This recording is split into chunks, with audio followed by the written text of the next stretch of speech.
Hello students, આગળના વિડીયોમાં આપણે જોઈ ગયા કે સારી પેટીકોટનું ડ્રાફ્ટિંગ અને પેપર કટિંગ કેવી રીતના કરવાનું છે. હવે એનું ફેબ્રિક કટિંગ અને સ્ટિચિંગ કેવી રીતના કરવાનું છે એ આજે જોઈશું આપણે. એના માટે આપણે આ રીતે કાપડ લઈ લીધું છે, જોઈ શકો છો તમે. આનો પનો જે છે વધારે નથી, દેખાય છે તમને એ રીતે. એને શું કરવાનું છે, આપણે આ રીતે 2 મીટર કાપડ અત્યારે આપણે લીધું છે. આપણે કટિંગ કેવી રીતના કરવાનું છે જોવા માટે, બરાબર છે. એને આવી રીતના ડબલ ફોલ્ડ કરવાનું છે અને પછી આવી રીતના ઊભું અને આડું 2 ફોલ્ડ કરી દેવાનું છે. દેખી શકો છો તમે, બરાબર છે. આ રીતે ફોલ્ડ કર્યા પછી આપણે જે કાગળમાં કટિંગ કર્યું છે, એટલે કે બ્રાઉન પેપરમાં, એ મૂકીને પણ તમે કરી શકો છો, અથવા તો તમે ડાયરેક્ટ ફેબ્રિકમાં પણ કરી શકો છો. અત્યારે આપણે ડાયરેક્ટ ફેબ્રિકમાં કેવી રીતના કરીએ એ પણ જોઈ લઈએ. એટલે ડાયરેક્ટ ફેબ્રિકમાં આપણે કરીએ છીએ. તો એના માટે આવી રીતે જે ફોલ્ડ કર્યું છે ત્યાં ઉપરની બાજુ આપણે પહેલાં મેઝરમેન્ટ લઈશું, જે પ્રમાણે આપણે લીધું હતું એમાં. એ રીતે પહેલાં ઉપરથી આપણું જે આવતું હતું, કેટલું આવતું હતું, એ 6 ઇંચ હતું.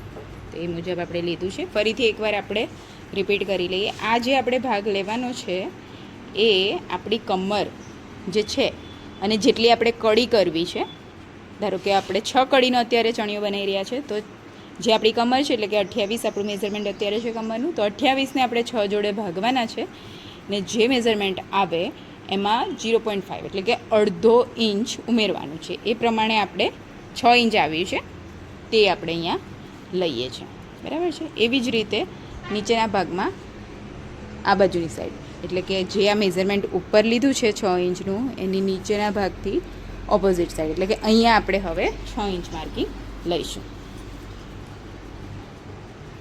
આ રીતે જો આવું ત્રાસું કાપડ હોય તમારું, તો આપણે સૌથી પહેલાં એને સ્ટ્રેટ એક લાઇનિંગ દોરી દઈશું. આ રીતે આપણે લંબાઈ છે એ લઈ લીધેલી છે, એટલે એ પ્રમાણે જ આપણે બનાવીશું. એટલે કેવું થશે, આપણું નીચેથી જે છે લેવલિંગ કમ્પ્લીટ આવે. ફેબ્રિક આવું અનઇવન હોય ત્યારે આ રીતે એક લાઇન દોરીને જ આપણું માર્કિંગ આપણે કરીશું, ઠીક છે. અહીંયા હવે આપણે લઈ લઈશું બીજું 6 ઇંચ, એટલે બંને બાજુ આપણું માર્કિંગ થઈ ગયું છે. હવે આપણે મેઝર ટેપ મૂકીને પહેલાં એનું માર્કિંગ કરી લઈશું. આ રીતે ડેશ ડેશ કરીને આપણે પહેલાં માર્કિંગ લઈ લઈશું, પછી એને આપણે અટેચ કરી લઈશું, બરાબર છે.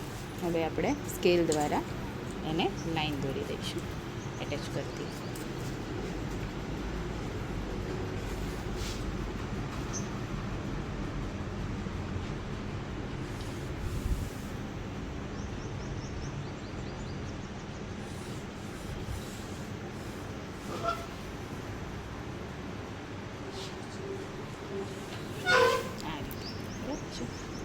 દેખી શકો છો આપણે લાઇન ડ્રો કરી લીધી છે. આછી લાગે તો તમે ડાર્ક કરી શકો છો, પણ વિઝિબલ છે એટલે કે ડાર્ક વધારે કરવાની જરૂર નથી.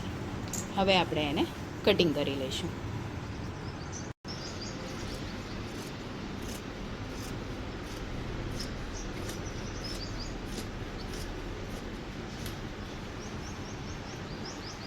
આ રીતે આપણે કટિંગ કરી લીધું છે, જોઈ શકો છો તમે. આપણી કડી તો આપણી જે છે આ 4 લેયર કર્યા છે, એટલે એકસાથે કેટલી કડી બની છે તમે જોઈ શકો છો. 1 2 3 4 આ સાઈડ બને છે અને 4 આ સાઈડ બને છે. એટલે આપણે 6 કડીનો બનાવવાનો છે, એટલે આરામથી આટલા ફોલ્ડમાં આપણા જે છે 6 કડી તો નીકળે છે, પ્લસ 2 એક્સ્ટ્રા આપણી મળે છે, બરાબર છે. તો એક લેયર ઓછું કરીને તમે એ 2 કડીને કટિંગ કરવાની જરૂર નથી, બરાબર છે. તો આપણી અત્યારે આ કડી રેડી થઈ ગઈ છે. હવે જે ફોલ્ડનો ભાગ છે એને પણ આપણે કટ કરી લઈશું. એટલે કે અહીંયા જે ફોલ્ડ લીધું છે એ ફોલ્ડ અને ઉપર જે ફોલ્ડ આવ્યું છે એ બધું ફોલ્ડ આપણે કટ કરી લેવાનું છે, ઠીક છે. અને પછી આપણે કેવી રીતના સ્ટિચિંગ કરવાનું છે એ જોઈ લઈશું.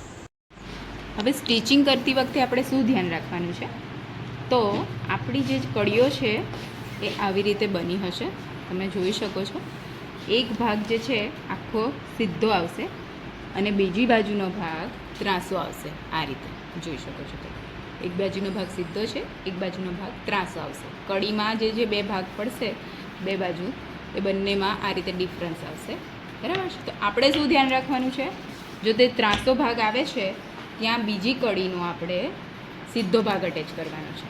બરાબર છે. આ કડીનો સીધો ભાગ આ છે, તો ત્રાસા ભાગ જોડે બીજી કડીનો સીધો ભાગ એટેચ કરવાનો છે. સીધા જોડે સીધું એ રીતે રાખીને જ આપણે સ્ટિચિંગ કરીશું. ઠીક છે.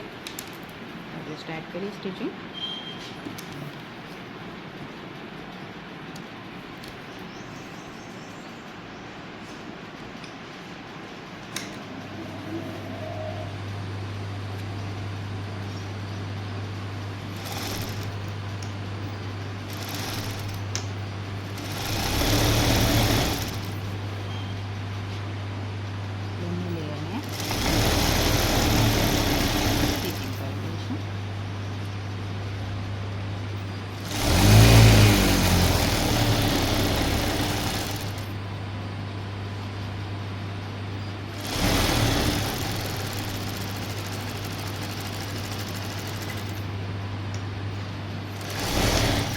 શરૂઆતમાં ને એન્ડમાં આપણે લોક ખાસ કરવાનું છે, જ્યારે પણ આપણે સ્ટિચિંગ કરીએ ત્યારે. દેખી શકો છો તમે, આપણે એક કડી જે છે એટલે કે બે કડી આપણે એકબીજા સાથે એટેચ કરી દીધી છે. આ રીતે એટેચ કરી દેવાની છે. આવી જ રીતે બધી કડીઓ આપણે એટેચ કરી દઈએ છીએ. આ રીતે આપણે બધી કડીઓ જોડી દીધી છે એકબીજા સાથે, જોઈ શકો છો તમે. અને હવે આપણું જે ઉપર નેફો છે એ બનાવવાના પહેલાં, એટલે કે નેફો આપણે અટેચ કરીએ એ પહેલાં આપણે આ બાજુની સાઈડ એટલે ડાબી બાજુ આપણે નાડું બાંધવાનું આવે. બરાબર છે. તો ત્યાં આપણે ઓપનિંગનું ફિનિશિંગ કરવું પડશે. આ બંને લેયરમાં ઓપનિંગ કેવી રીતના કરવાનું છે, ફિનિશિંગ એ જોવાનું છે. ઓપનિંગ જે છે ઝીપરથી પણ થઈ શકે છે અને હૂક આઈ પ્લેકેટથી પણ કરી શકો છો તમે, 2 પીસ પ્લેકેટથી. બરાબર છે. તો આપણે આગળ 2 પીસ પ્લેકેટ જોયેલું છે, પણ આપણે અહીંયા ફેબ્રિક ગારમેન્ટ જે છે ચણિયો એમાં કેવી રીતના કરવાનું છે એ જોઈશું. તો એના માટે આવી રીતના 2 પટ્ટી લઈ લેવાની છે. 7.5 ઇંચ લંબાઈમાં લીધી છે. આ લીધી છે મેં 1.5 ઇંચ જેવી, અને આ લીધી છે 2.5 ઇંચ જેવી. બરાબર છે. 2 પટ્ટી લેવાની છે આવી રીતે. એમાં જે આ ભાગ છે નીચેનો ભાગ, બરાબર છે, ત્યાં આપણે જે પટ્ટી લેવાની છે એને આપણે પહેલાં ઉપર નીચેથી આપણે વાળીને ફિનિશિંગ કરી લેવાનું છે, પછી એટેચ કરવાની છે. એ કેવી રીતે એટેચ કરવાની છે એ જોઈએ આપણે. પહેલાં આપણે ફિનિશિંગ એનું કરી લઈએ ઉપર નીચેની સાઈડનું.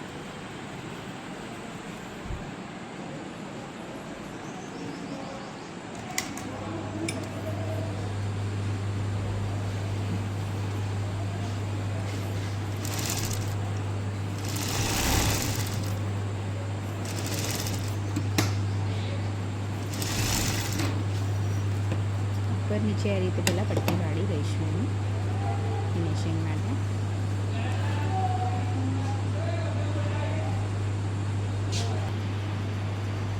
આ રીતે આપણે ફિનિશિંગ કરી લીધી છે પટ્ટી. હવે એની સીધી બાજુ સીધા જોડે આ રીતે નીચેનું લેયર આપણે ડાબી બાજુ ઓપનિંગ હોય એટલે આ રીતે જે 2 લેયર બને એમાં નીચેના બાજુ સીધી બાજુ આપણે પહેલાં જે આપણી 1.5 ઇંચ જેવી પટ્ટી છે એને અટેચ કરીશું.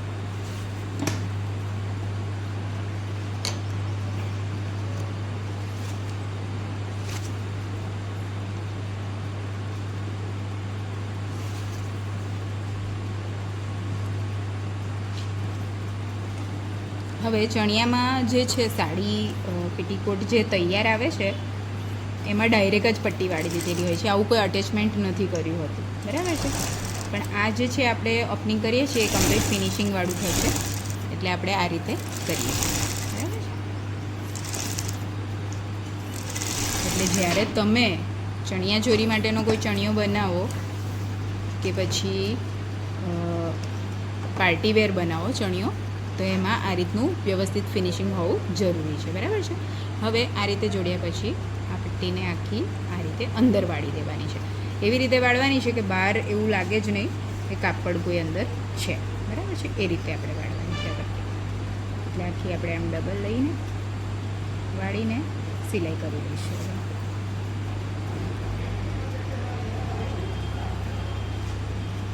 હા, બરાબર છે.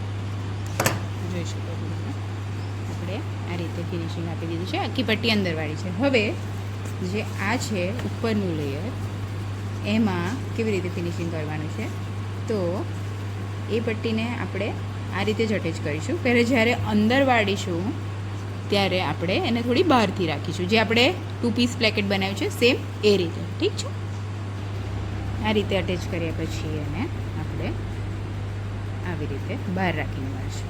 પહેલાંમાં આપણે આખી અંદર વાળી દીધી હતી અને આવી રીતે બહાર રાખવાની છે. ઠીક છે, અટેચ કરી દઈશું આપણે આવી રીતે વાળીને એને ફિનિશિંગ આપી દઈશું.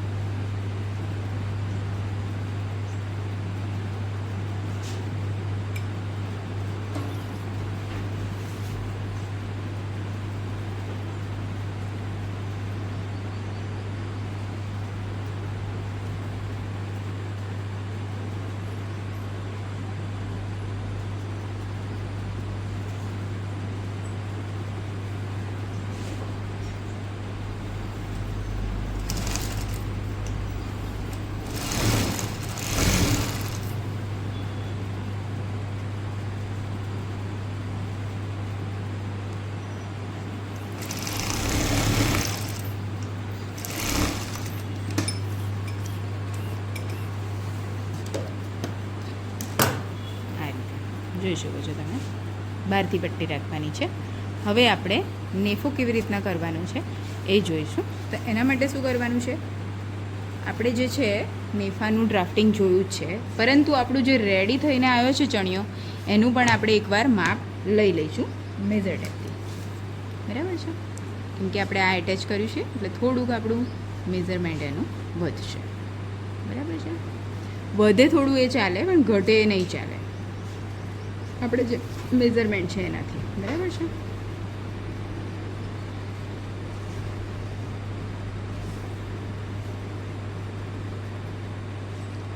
તો આપણું 33 આવ્યું છે, તો એનું આપણે હવે 1/2 કરીશું. બરાબર છે, એનું 1/2 કરીને જે આવશે એ આપણે નેફા માટે કટિંગ કરીશું. ઠીક છે.